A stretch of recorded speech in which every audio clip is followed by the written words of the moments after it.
За 41 дэх баланс эхлэе. За логарифм 2-ны 1 сортой гинэ. Тэгэхээр бүгдээ энийг 2-ын хасахныг зэрэгтэй. 16 маань болохоор 2-ын 4 зэрэгт үржих нь логарифм 5 сортой 25-ны 1 маань 5-ын хас 2 зэрэгт.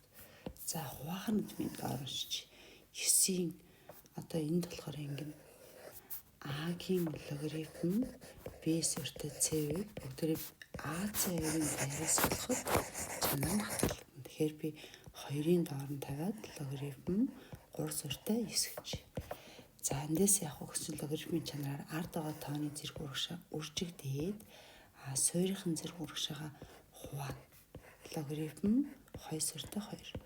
Үржих нь хасах 2 маань урагшаага үржигдээд тэгээд логарифм 5 сортой 5. Хуваах нь 2-ын за 3 сортой 9 маань хэд вэ гэж 3-ын хэдэн зэрэгт нисвэл гэсэн үг те. Тэгэхээр энэ 2 гэсэн үг. Тэнцүү 2 сортой 2 1 5 сортой 5 1. Тэгэхээр эндээс 8 хуваах нь 2-ын квадрат 4-гээд хариу нь 2 гарах нэ. За дараа нь. За энэ маань болохоор яасан бэ гэсэн чинь бүгд 3-ын зэрэг болохоор юм байна те. 27-ны 1 гэдэг бол 3-ын хасах 3 зэрэгт. За 3-ны 1 гэдэг маань 3-ын хасахны зэрэгт. Эсвэл 3-ны 1-ийг явсан ч болно шүү дээ тий. 27 маань 3-ын куб зэрэгт. За бүгдээрээ 3 сортой юм чинь 3 суруудын орхилоо 1-ээс их учраас бүгдээрээ тэнцвэр шин тэмдгийг яг хэвээр нь үлдээнэ. За хасах 3 хасах x нэмэх нь 2 3-аас бага. За одоо 2 талд нь бүгдээр явах гэсэн чинь 2-ыг хасаад өгч. Тэгэхээр хасах 5 энд хасахыг сулаад энэ маань 1. За энийг одоо бүгдээрээ хасах 1-ээр үржүүлж. За тэгвэл энэ чинь нэмэхтэй болоод хасах 1-ээр үржүүлж юм тэмдэг эргээд x. За энд нэг их багын s-с 1. За ингээд тэмдэг эргээд хасах 1-ээс 5-ын хооронд. Тэгэхээр хариу нь хасах 1-ээс орохгүй 5 нь болохоор орно. За ингэж очлох нэ. За дараа нь сурагч эхний өдөр нийт асуултын 5-ны 1 хэсгийг 2 дахь өдөр үлдсэн асуултны 3 дахь өдөр үлдсэн гэдэг учраас бүгдийг хойноос нөгөөд утчих тий. За тэгэхээр яг өгсөн чинь сурагч эхний өдөр бүх асуултны 5 хуваасны 1 хэсгээр нэмээд 8 асуулт. За дараагийн өдөр болохоор үлдсэн асуултны 40%-ийг тэгээд дээр нь нэмээд 3 асуулт.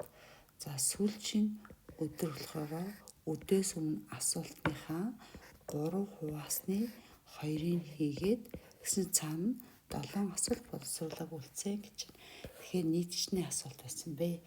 За тэгэхээр бүгд хойноос нь эхэлж байна. За 3 хуваасны 2-ыг өдөөс өмнө хийгээд тэгээд 7 асуулт үлдсэн гэдэг маань 7 асуулт маань 3-ны 1 хэсэг гэсэн үг тий. Өөрөвл энийгээ би 1 хэсэг үзчихвэл 1-ээс 3-ны 2 хасгаар сүүлийн өдрийн 3-ны 1 нь 7 асуулт гэсэн. Тэгвэл бүтэн хэсгээ олъегвол 7-гоо 3-ны 1-тэй хуваагаад өгч. Тэгэхээр энэ маань 21 болчихно. Эсвэл бүгдээр яаж байгаа гэсэн үг лээ. Энэ маань 3 хасны 1 юм чинь 7-гоо 3-аар үржүүлээд бүтээсийг гарчна гэсэн үг. За одоо яасан гэж энийг бүгдээр 21 гэж мэдчихлээ. За тэгэхээр одоо 21 дээр 3-ыг нэмэхээр 24. Тэр маань болохоор юу вэ гэсэн чинь энэ 40% түүний үлдсэн нь гэж байгаа юм чинь 100-аас 40% аслаа 60% нь хэд болж таарахыг гэсэн чинь 3 дээрээ тэр 21-ийг нэмээд 24 нь 60%. Тэгвэл 100% олыг бол бүгдээрээ одоо 60% гэдэг маань 100-ны 60 хэсэг гэсэн үг шүү дээ тий. Буюу хэсгээр илэрхийлвэл 20 хуваачаар 5-ны 3 хэсэг гэсэн үг. За 5-ны 3 хэсэг нь 24 юм байна. Тэгвэл нэг хэсгийн олыг бол бүгдээр 24 5-ны 3-таа хуваагаад өгчнө. Хэрвээ 5-ны 3-ыг нь ол гэвэл үржүүлнэ. 5-ны 3 нь энийг бүгдээр хуваагаад нэг хэсэг олчихно тий.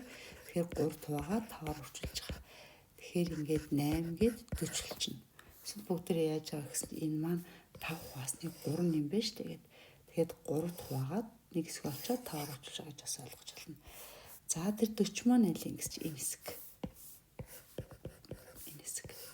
За тэгэхээр одоо энэ 8 нэмээд 48 нь юу вэ гэсэн чинь 5-ны 1 үлдсэн гэхээр энэ бол 5-ны 4 хэсэг гэсэн үг тий. За тэгэхээр одоо бүгдээрээ 1-ээсээ 5-ны 1 хэсгийг асчаар үлдсэн нь 5/4 хэсэг нь хэдтэй тэнцвэн гэсэн чинь нөгөө 40 дээрээ 8-ыг нэмлээ. Энэ 48 маань 5/4 хэсэг нь. Тэгвэл нэг хэсэг бүтний олыг бол бүгдээрээ 5/4-тэй хуваагдах гэж. Өөрөвл 4 хуваагаад 5-аар үржүүлжлээ л гэсэн үг.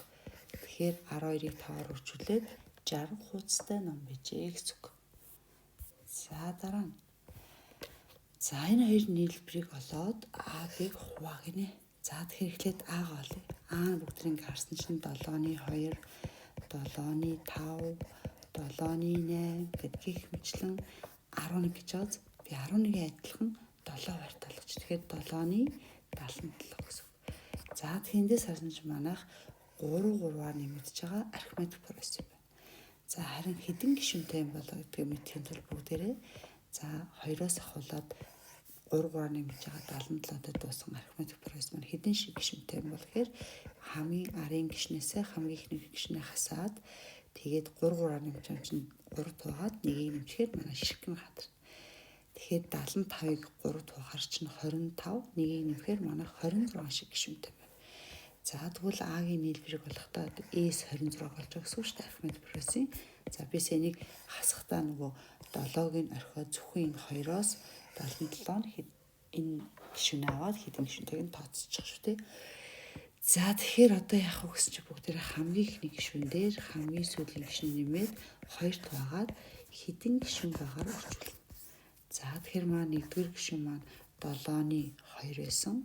7-ны 2 сүүлийн гишүүн маань болохоор 7-ны 77 тэгээ 2 туаагаад 26 үрсгээр маань нийлбэр гадна. За тэгэхээр энэ дээдх маань 7-ны 79 болоод энэ хоёрын хураач 13 болно. Үрчиг нь авах. За би тэгээд дараа нөгөө ингээд хуваах гэж байгаа юм шиг энэ чигээр бийжиг дараа нь хуваахул тэгэхэд үржүүлчээ буцаавахаар цаг алтан тий. За одоо Б-г харъя. Б маань юу гэсэн чинь 7-ны 79 нэмэх нь 21-ний 79 тэгснээ 63-ны 79 гээд тэгээд хязгааргүй үржилж байна. Тэгэхээр энийг ингээ харсан чинь манайх дараагийн гишүүн гарахын тулд 3-ны 1-ээр үржүүлсэн байна. За дараагийн гишүүнийг олохын тулд 3-ны 1-ээр үржүүлсэн байна. Тэгэхээр энэ маань геометри прогресс байна. Эхний гишүүн 7-ны 79 байдаг. Q нь болохоор 3-ны 1 байдаг. Тэгээд төгсгөлгүй буурах прогресстэй хязгааргүй үргэлж байна. Тэгэхээр төгсгөлгүй буурах геометрис нийлбэр болохдоо бүгдээрээсээ эхний гишүүнийг нэгээс нь Q-д нь л хуваагдаж байна. Яг л надаа энэ хэдэн шиг байгаа нь бол шаардлагагүй те хязгааргүй үргэлж байгаа учраас. За B1 нь болохоор 3-ны 1 хуваах нь нэгээс нь Q нь болохоор B1 нь юу 7-ны 70 шүү. B1 нь 7-ны 70 Q нь болохоор нэгээс нь 3.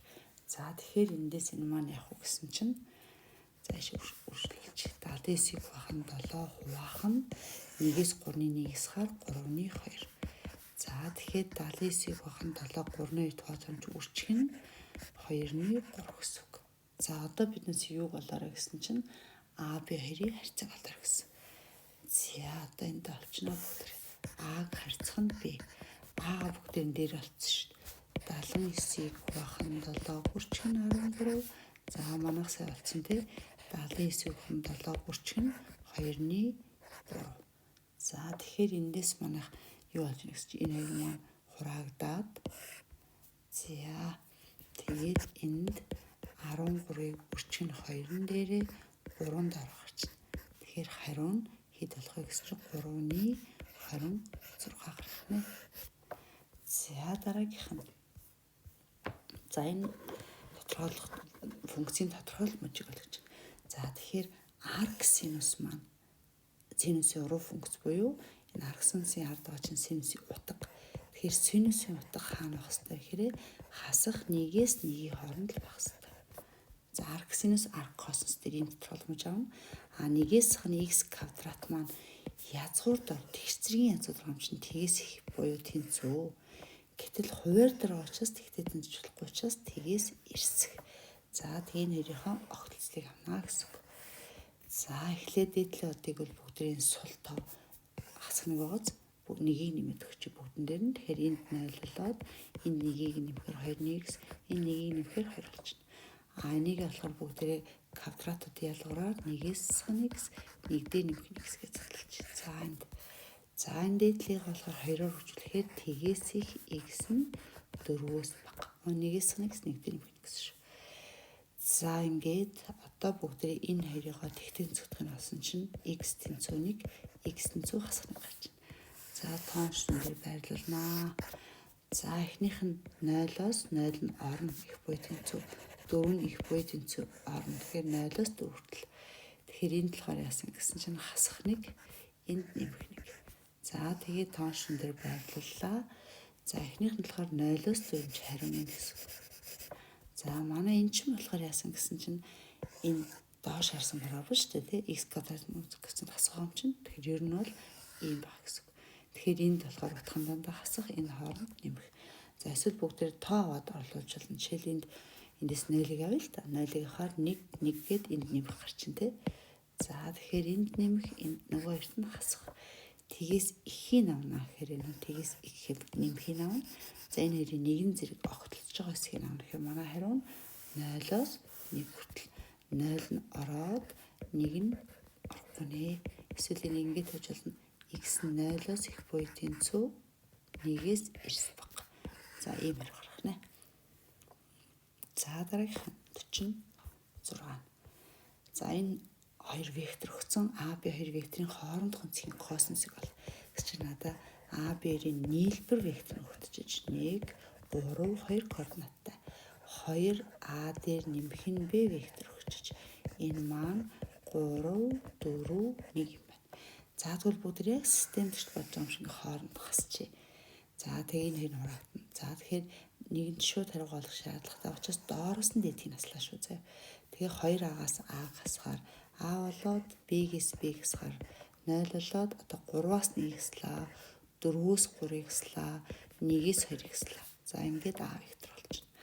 За одоо А, Б векторын нийлбэр маань мэдгэсэн чинь би Б вектор олъё гэвэл 1, 3, 2 гэсэн вектороос А гашаад хасч байгаа юм чинь А вектороо ингээ харгалзан хасаад өгч байна. За 2 векторыг хасахдаа координатаас нь координат нь хасна те. 1-ээс 2-ыг хасахаар хасах 1, 3-аас 1-ийг хасахаар чинь 2, 2-оос хасах нэхээ нэмэгдээд 3 болчихно. За ингээд яасан гэсэн чи одоо А, Б 2 векторын хоорондох үнцгийн косинусыг болно. Тэр 2 векторын хоорондох үнцгийн косинусыг олохдоо энэ хоёрын скляр үржүүрийг тус бүрийнх нь урдуудынх нь үржүүрт хуваагдах гэж. За тэгэхээр энэ хоёрын скляр үржийг олохдоо яасан гэсэн чинь эхний координатыг эхнийхээр үржүүлээд, хоёр дахьыг хоёр дахьаар үржүүлээд, гурав дахьыг гурав дахьаар үржүүлээд нэмчихнэ. За 2-ыг үрчин хасах 1, нэмэх нь 1-ийг үрчин 2, нэмэх нь 3-ыг үрчин хасах 1. За координатуудыг харгалзан үржүүлээд нэмчлээ. Одоо А векторын урт гэхээр векторын уртыг олохдоо координат тус бүрийнх нь квадратуудыг нэмээд язгуурч байна. За Б векторын урт гэсэн чинь хасах 1-ийн квадрат, 2-ийн квадрат, 3-ийн квадрат. За тэгэхээр манай хүртэр дээр маань хэд гарч ийн гэсэн чинь хас 2 нэмэх 2 устдаад дээрээ хас 3, хуваарь дор нь болохоор 4 дээр 1-ийг нэмээд 1 нэмэхээр 6, энэ болохоор 1 дээр нэмэх нь 4, нэмэх нь 9. За тэгэхээр дээрээ хас 3, доороо язгуудар 6, хүчин язгуудар 14. За тэгэхээр эндээс бүгдээрээ хас 3-ыг үрчин энэ хоёроо нэг язгуудар орлоод үржүүлчихье 16 хүчин 14. За тэгэхээр эндээс хоёулангаас нь 2-ыг 2 гэсэн үржүүр аваад 4-ийг хүчин 3, үрчин 7. За тэгэхээр хас 3-ын 4-өөс 2 гарчна язгуурын дор 3-ыг үрчин 7. За нэг цаашаа үргэлжлүүлээд бүгдээр явах гэж 90 арцналаас чөлөөлчих тий. За энэ хоёрын нэг 3-ыг язгуудар 3-таа урахаар дээрээ болохоор язгуудар 3, доороо 2-ыг үрчих нь язгуудар 7 болчих юм байна. За язгуудар 7-оор хүртэр 2 хоёулыг үржүүлчихье. Тэгэхээр хасах 14-ний 21 гэсэн ийм хэрэг гарах нэ. Тэгэхээр хасах гарч байгаа юм чи манай өнцөг маань мохоо өнцөг байх нь тий косинусаас болохоор. За дараа нь кубийн бүх тасанд бодогтой нэг кубыг 1000 тэнцвэс хуваасан юм бүгд. Эдгээр кубүүдээс таамгаар нэгийг сонгож авахд ядаж 2 тасанд бодогтой куб таарах магадлалыг олгоно. За тэгэхээр кубийн ингээд нэг том куб байсан юм байна. За ингээд гадна талаас нь бүх хань ингээд бутцсан. Тэгээ бүгдээрийг 1000 шиг тэнцвэг куб болгож хуваана гэхээр юу гэсэн үг вэ гэхээр манай эзэл хүүн нь 1000 гэсэн үг тийм үү. За 1000 куб туваахын тулд яах юм гэсэн чинь бүгдээрээ куб юм чинь 3 ирмэгийн тэнцүү. Энэ маань хэдийн куб бэ л гэсэн үг шүү дээ. Тэгэхээр 1000 бол 10 куб. Тэгэхээр би одоо ирмгүүдээ 10 тэнцвээс хуваачих юм бол манайх 1000 шиг куб тувахдах нь шүү дээ. За тэгэхээр одоо бүгдээрээ яасан гэсэн чинь ингээд ирмгүүдээ гих мэт ингээ 10 хэсэгт. За ийшээс 10 хэсэгт гэдэг. За би зүгээр ингээд захын зураал оруулчихтээ ингээд бүгдээ жижигхэн кубуудад хуваагаад ингээ 1000 шиг кубт болчлоо. Ягдвал урд өргөн өндөр нь 10. Бага очиос үржүүлэхээр 1000 шиг куб. Тэгэхээр манай нэг куб маань энд нэг жижигхэн байгаа. Энийг хэлчих ш тий. За энэ байна. За мөн наалт нь ингээ байгаа. За ингээ 1000 шиг куб хуваачлаа. За тэгэхээр бүгдээрээ ингээд эдгээрээс таамгаар нэгийг сонгох. Тэгэхээр надаа энэ 1000 кубээс нэгийг сонгох. Тэгэхээр 1000 кубээс нэгийг сонгохоор 1000 боломжтой. За тэгвэл эдгээрээс таамгаар нэгийг сонгоход ядчид нэг талс нь будагт. Ядчиж хоёр талс нь будагтай гэж. Ядаж хоёр талс нь доор хаяж хоёр талс нь будагтай. За тэгэхээр надаа одоо юу болох шаардлагатай вэ гэсэн чинь ядчил хоёр талс нь будагтай. Хоёр талс нь будагтныг олмоор байна. Бас гурван талс нь будагдсан куб хэд байгааг олмоор байна. Энэ хамгийн нийтдээ гурван талс нь будагдсан тий. Ягдвал бүгдийг мухрын нэг кубыг авч үзье та. Тэгэхээр энд ингээ гурван хан будагдсан куб байна энэ. За тэгвэл гурван хан будагдсан куб надаа ерөөс энэ мухрын 1 2 3 4 доотлол нь дахиад 4 байгаа шүү дээ. Тэгэхээр 8 шиг байна. 3 талс нь будагдсан 8 шиг. За одоо 2 талс нь будагдсан аа ли.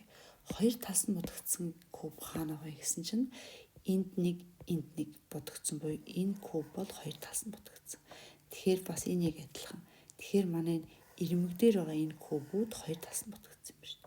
За жишээлбэл би энийг аваад үзэхэд энэ куб бол зөвхөн л яг энэ нүүрэн талд нэг талс нь будагдсан гэсэн үг. За тэгэхээр би одоо энэ 2 талс нь будагдсан кубыг олъё гэвэл нэг ийм ирмэг дээр ингээд 10 байгаа штэ. 10-аас бүгдээрээ булангийн хоёрыг ингээд авчихаар надаа нэг ирмэг дээр 8 шиг куб 2 талс нь будагдсан. Надаа одоо хэдэн ирмэг байгаа гэсэн чинь ингээд дээдийн 4 ирмэг. За босоо 4 ирмэг. Тэгээд доод суурийн 4 ирмэг гээд надад 12 ирмэг байгаа. Ирмэг болгон дээр 8 байгаа. Тэгэхээр ингээд 2 талс нь будагдсан 96 шиг куб байгаа. Гэсэн чинь надад одоо энэ яасан бэ гэсэн чинь ядчид 2 талс нь будагдсан гэхээр 2 талс нь будагдсан 3 талс нь будагдсан гэж тоолно гэсэн үг тий. За нэмээд 104 шиг байна.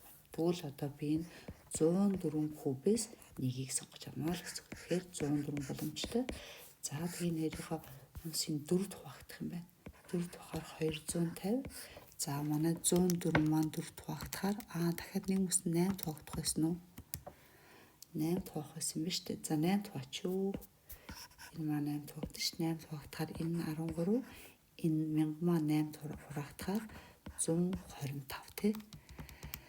За 1000-аа 8 хуваасан чинь 125. Тэгэхээр магадлал нь 125-ны 13 байх нэ.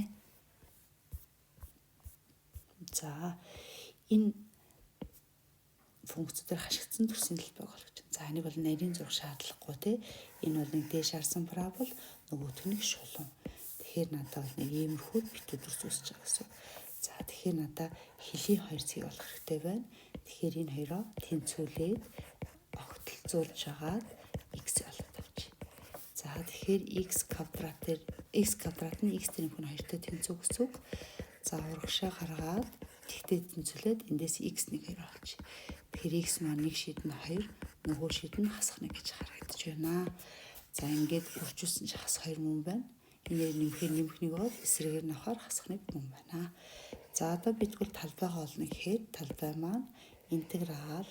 За манай энэ цэг нь хасах 1 координаттай, энэ цэг нь 2 гэсэн координаттай байна. Тэгэхээр хасах 1-ээс 2 хүртэл тэгээд намайг энэ хашиж байгаа дүрсийн талбай нь дээрээс нь шулуун, доороос нь парабол юм. Тэгэхээр би дээр орж байгаа функцээсээ буюу шулуунаасаа шулууныхаа дэвшлэлээсээ параболоо хасаад өгч. За энэ интегралыг бодно гэсэн үг. За тэгэхээр энийг бүгдээрээ яаж бодож болох вэ гэхээр хаалтаа задлж байгаа тос бүрээс нь интеграл авч болно. За би нэг хоёр янзаар бодож үзүүлнэ. За ихтэй зүгээр шууд бодъё. За x-ийн нэг зэртэмчин зэрэндээ нэг нэмээд тэндээ хувааж өгөөд 2-оос интегралахаар 2x хасах нь x квадратаас интегралахаар x кубик хуваах нь 3. Тэгээ хэлнэ хасах нэгээс 2 хүртэл. За тэгэнд орлуулгахдаа 2-ны 1-ийг чинь ихтэй x квадраттай дээд хэлээ тавиад 2-ын квадрат даа нь доод хэл хасах 1-ийн квадрат 1. Даа нь 2-ыг чинь x-ийн дээд хэлээ тавиад хасах нь доод хэлээ хасчих юм байна. Дараа нь хасах 3-ны 1 чинь x-ийн куб гэхээр эхлээд дээд хэлээ тавиад дараа нь доод хэлээ тавиад. Тэгэхээр эндээс 2-ны 1-ийг бүрчин 3, нэмэх нь 2-ыг бүрчин 3, хасах нь 3-ны 1-ийг бүрчин 8-аас хасах нь гэхээр нэмэх 1. Тэгэхээр 2-ны 3 дээр нэмэх нь 6, хасах нь 9-ийг хуваах нь 3. За эндээс 2-ны 3 дээр нэмэх нь 6, хасах нь 3. Тэгэхээр манай хариу нь 1.5 дээр нэмэх нь 3 буюу манай талбай нь 4.5 юм байна. За нэг бүгд бас нэг өөр аргаар бодож үзүүлнэ. Энэ зайд. За нэг яаж ийм том яваа. За А-гаас Б хүртэл гэснэ. X-с хасах нь А, X-с хасах нь Б байх ийм интеграл бодвол өөр манай энэ шийдний А бээр ногоц. Тэгвэл бүгд энийг баталгааг нь би нэг тусдаа хийсэн юу байгаа бичлэг байгаа тэрийг үзээрэй. Хасах 6-ны 1-ийг үрчгэн дээд хэлээс нь доод хэлийг хасаад куб зэржүүлгээд манай интеграл гардаг. Тэгэхээр би энэ цаа юу анзаарсан бэ гэхээр хасах 1-ээс 2 хүртгснээр манай бодлого чинь энд байгааз. За би ихтэй хасах тэмдэг хаалтнаас гарах чи тэгвэл x-ийн квадрат хасах 1-ээс хасах 2. За тэгэхээр яагаад бол манай энэ тэгшдүүдийн шийд маань яг энэ хоёр байна шүү дээ. Өөрөвл энийг би юу гэж тавьж болох вэ гэхээр яг дээд шиг бичигвэл x-с хасах нь 2, x-с хасах нь буюу нэмэх 1 гэж зарлж байна. Тэгэхээр бүгдээ шалгаад үзье л да хас тэмдэг байгаа. Хасах 6-ны 1 үрчгэн дээд хэлээсээ хасах нь доод хэлийг насаад тгийг хөвдөршилж байна. Тэр хасахын нэмэх 6-ны 1 энэ маань 3 бочин 3-ын куб 27. За хоёулангийн 3 тураач харах ингээд хариу нь 4.5. Арай жоохон цаг хэмнэ гэсэн үг тий. За 49. Тэгшин сурвалжны хайтууд нь 15 ба 8 гинэ. За энэ зайн 15, энэ зайн 8. За нэгийг бүгдээ x гээд Пифагор чи тий. X-ийн квадрат маань 15-ын квадратын нөхөн 8-ын квадрат. Тэгэхээр 225 дээр 64-ийн нөхөр 289. Тэгэхээр манай x нь 17. За тэгэхээр бүгдээрээ тэгшин сурвалжинд багтсан тойргийн радиусыг яаж олж болдог вэ гэхээр ерөөсө 2 катетыг нэмээд гипнозыг хасаад 2 тоож болно. За энэ бол зөвхөн тэгшин сурвалжинд шүү. Тэгэхээр нэг катетээр нөгөө катетыг нэмээд гипнозыг нь хасаад 2 тоох нэ. За тэгэхээр энэ маань яах вэ гэсэн чинь 15 дээр 8 гэж 23, 17-соо 6, 2 тухаар 3 байна. За ингээд юу олчихлоо.